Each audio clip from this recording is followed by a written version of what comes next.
હમણાં ઇન્દોરમાં ખરાબ પાણીના કારણે કેટલાય લોકોના મૃત્યુ થઈ ગયા.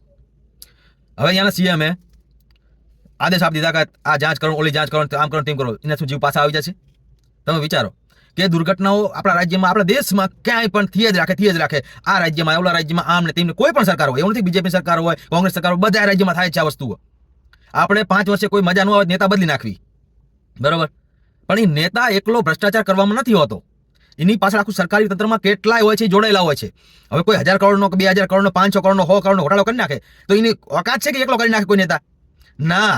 એ કોઈ બી યોજના હોય, કંઈ બી હોય, તો એની વચ્ચે જે બધા સરકારી અધિકારી જોડેલા હોય, એમાં કેટલાય લોકો એ કરવામાં સાથે હોય છે. પણ એ તો આ બાદ બચી જાય.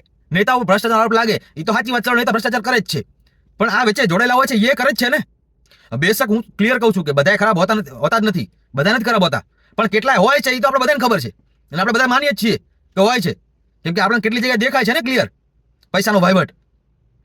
તો જ્યાં સુધી આવી દુર્ઘટનાઓમાં કોઈ કડક કાર્યવાહી નહીં થાય, એની સાથે જોડાયેલા તંત્રીઓ સાથે જે કામ કરનારા લોકો હોય છે સરકારી, એમના ઉપર કડક કાર્યવાહી નહીં થાય ત્યાં સુધી આ મને નથી લાગતું રોકાય.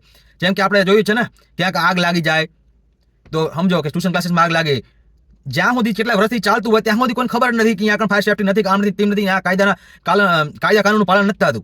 પછી જે દુર્ઘટના થાય છે ને, એટલે રાત જાગશે કે બધા તરત તાત્કાલિક ચેક કરવા માંડશે, નોટિસો દેવા માંડશે, બંધ કરવા માંડશે. તો એટલે આ કામ તો પહેલા કરવાનું હતું ને તમારે. શું તમે મરવાની રાહ જોતા હતા કોઈની? તમારે આ કામ પહેલા ન કરવું જોઈએ, તમારે પહેલા જ અટકાવવા હતા ને. દુર્ઘટના થયા પછી બધું કરો. આ કોઈ બી જગ્યાએ મતલબ કે આવા કેટલી દુર્ઘટનાઓ થાય છે અચાનક જ આપણે, પણ તો પહેલા કોઈ ચેક કરવું જોઈએ ને. પહેલા કેમ ચેક નથી કરતા? તો જ્યાં સુધી આવા કોઈ પણ દુર્ઘટનાઓમાં એની સાથે જોડાયેલા લોકોએ કોને આ બેદરકારી કરી અને કોને આવું બેદરકારીના કારણે લોકોના જીવ ગયા એ નક્કી નહીં કરવામાં આવે ને, ત્યાં સુધી મને નથી લાગતું દેશમાં આવી દુર્ઘટનાઓ અટકશે.